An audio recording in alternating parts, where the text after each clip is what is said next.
I think it's exciting for supporters, coaches and players alike to get down to business and get some evidence around how your pre-season's gone. I think everyone's trained really well, fitter than they've ever been, etc., and the skies are blue. But ultimately, we're really looking forward to testing ourselves against the other teams that have got a similar perspective at this early stage and making sure that we round out our preparation for home and away. We'll have a squad of 29. We pretty much know what that squad looks like. You'll see some younger players. You'll see some of our recruits new to the club. You'll see a lot of you'll see an element of our experience in there as well. I mean, we just see this as the next step in our preparation. So the players that will play will be asked to play roles, and we want to perform really well. We want to play the way that we want to play and test it against an opposition.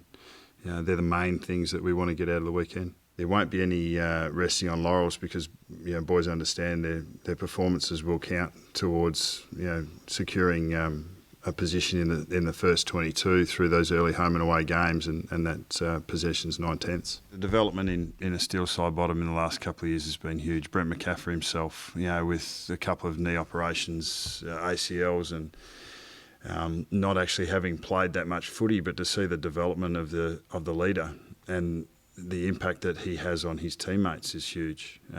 Taylor Adams, 2 years at the club, and to have come across and to be seen as such a pivotal part of this organisation and where we're going. Jared Witts, Jackson Ramsey, Tom Langdon were recognised by their peers as guys that are on the way up. We know Brodie Grundy and Darcy Moore are two young men that have leadership written all over them. So we'll continue to develop the depth of our leadership, and the challenge has gone back on those players with 40 to 70 games under their belts, and what are they going to do with their career? What are they going to do with this place, and how far are they going to take it? So it's exciting times.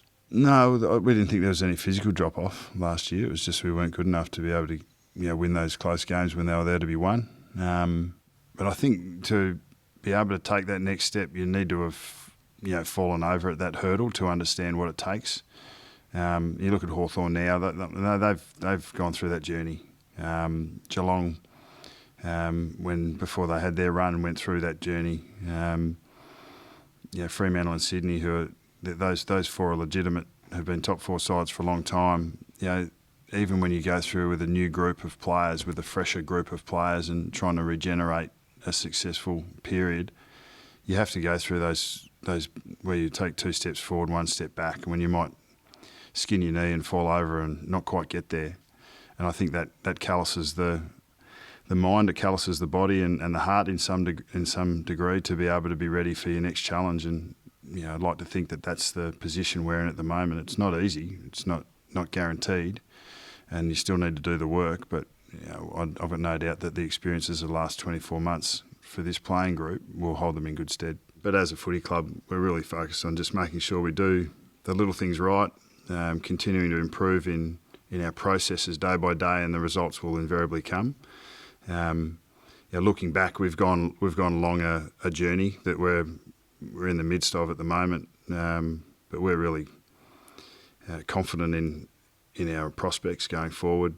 The quality of young men that are in the place, the quality of our coaching staff, the quality of our football program has improved year on year, and the results will come if you look after the processes that you put in place. So personally, I'm really focused on looking after this next month and making sure that we prepare as well as we possibly can, and from that solid process, the results will tell the tale.